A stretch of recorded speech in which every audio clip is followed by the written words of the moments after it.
In 1940, Walt Disney Productions issued the first stock of Mickey Mouse merchandise to further advertise his popular and soon-to-be historic films.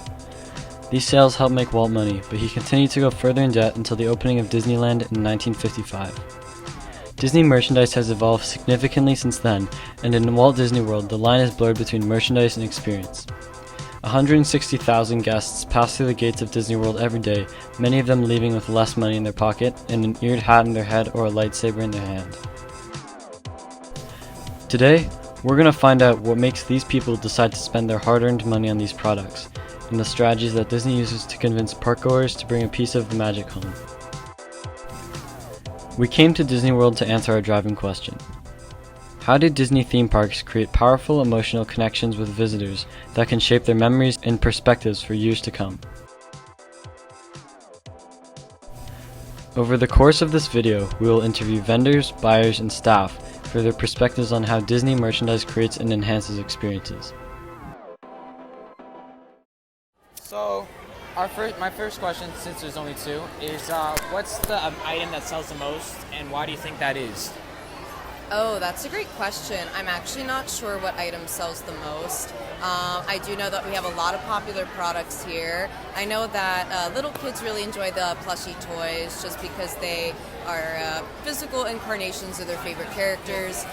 So it allows them to, just feel like they're making a physical connection with a favorite Disney character that brings them comfort. Awesome. Yeah, no, that makes sense. Yeah. And then just our second question is, how often do you change your products? Like, is it a seasonal thing or is it time zone? That's a great question too. We don't necessarily have due dates for things that come out or go out of stock.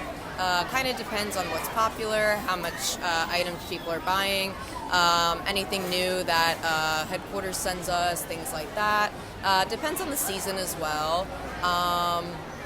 But we do get new products pretty much every day, so whether it's a new shirt or something like that.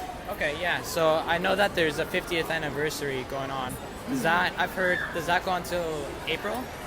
Yes, I believe the last day is March 31st. Okay, perfect. Thanks so much for your help. You've done us a great help with our projects. Yeah, of course, anytime. Yeah, thank you. I like the ears, by the way. Thank you so much. Have a good night. Yeah, good Thanks luck so on much your for your help. project. After that interview, we did some research and found out that the 50th anniversary merchandise tends to sell the best, and that the products are switched seasonally.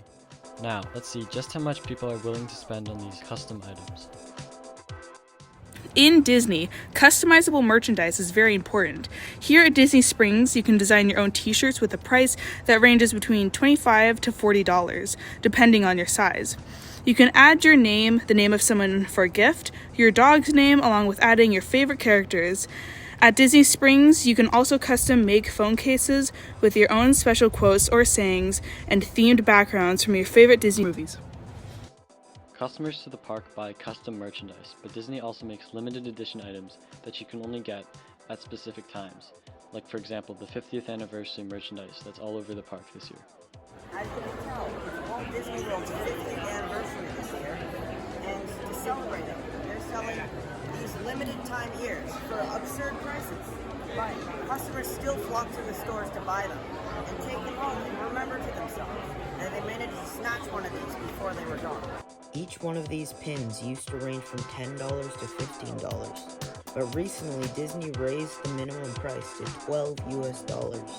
You would think that nobody would think to spend that much on a piece of metal, but it's actually quite the opposite. Disney uses techniques like limited time items and park exclusives, which are products that can only be bought in one of the Disney parks. These techniques are very effective in persuading park guests into spending even more money despite the hefty price tag. Disney makes merchandise that is desirable, valuable, collectible, and part of the Disney experience. It's no longer just the rides and food that people come for. Parkgoers also come for the original merchandise and the immersive experiences that come with them, allowing them to take a piece of the magic back home.